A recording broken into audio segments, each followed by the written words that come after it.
In fact मेरी life में भी कुछ ऐसे मोड़ आ गए थे, घरेलू मामले चाहे कुछ भी कह लो, कि मुझे ऐसा लग रहा था बस मैं अभी अपने बिजनेस में आग लगा दूंगी, अब मुझे कुछ नहीं करना है। बहुत हेलो एवरीवन, कैसे हैं आप सब। उम्मीद करती हूँ अच्छे होंगे। Welcome to my YouTube channel growing family. और इस व्लॉग में मैं आप सभी के साथ अपने बिजनेस के बारे में कुछ बातें शेयर करूंगी ताकि आप लोग भी कुछ करने के लिए मोटिवेट हो सके।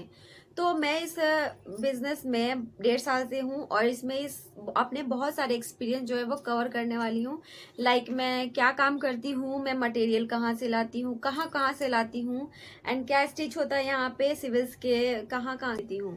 तो फर्स्ट ऑफ ऑल मैं बात करती हूँ अपने बिजनेस के बारे में, क्योंकि ये बिजनेस ब्लॉग है, छोटा सा बिजनेस है, स्मॉल बिजनेस जिसको आप कहते हैं। इसको कैसे ग्रो करना है। सबसे पहले क्वेश्चन है अबाउट माय बिजनेस। तो मेरा जो बिजनेस है वो स्टिचिंग का बिजनेस है। इसमें एक्सपोर्ट के कपड़े बनाए जाते हैं अभी, और सारे ऑर्डर्स पे ही बनाए जाते हैं। और ये भी बता दूं कि जो काम है मेरा ऑफलाइन चल रहा है फिलहाल, अभी ऑनलाइन हम नहीं आए हैं क्योंकि इतने ऑर्डर है कि अभी ऑफलाइन ही मैनेज कर रहे हैं।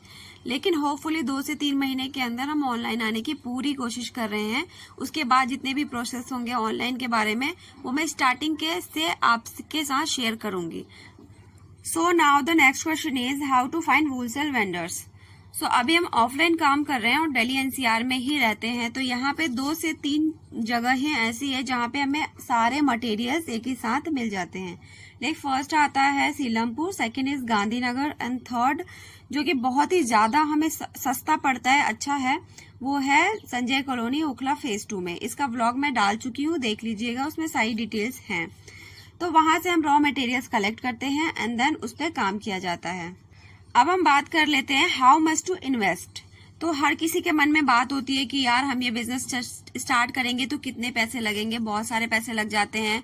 तो ऐसा नहीं है, अगर आप छोटा सेटअप स्टार्ट कर रहे हैं तो उसमें आपको 2 से 3 हजार रुपए ही लगेंगे, क्योंकि पहली बार में तो हम सिर्फ सैंपल्स ही बनवाते हैं और जी जान लगा देते हैं सैंपल्स तैयार करने में।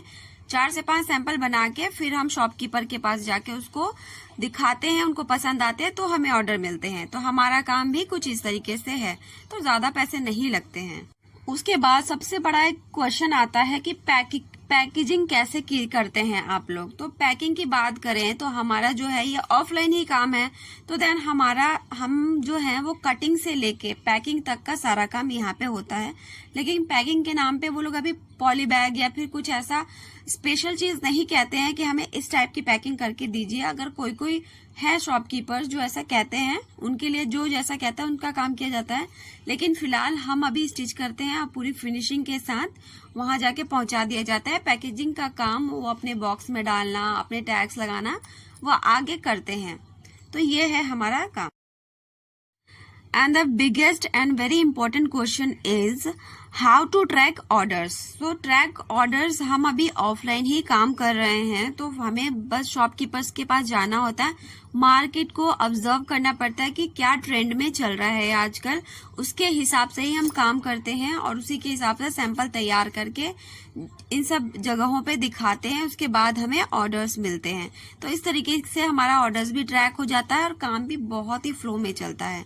अगर आप लोग भी कुछ ऐसा बिजनेस करने के बारे में सोच रहे हैं तो बेधड़क करिए, अगर आपका इंटरेस्ट है इसमें। तो अगर आप दिलचस्पी लेके काम करते हैं तो ही आप सक्सेसफुल होते हैं। उतार चढ़ाव तो हर एक बिजनेस में आता है।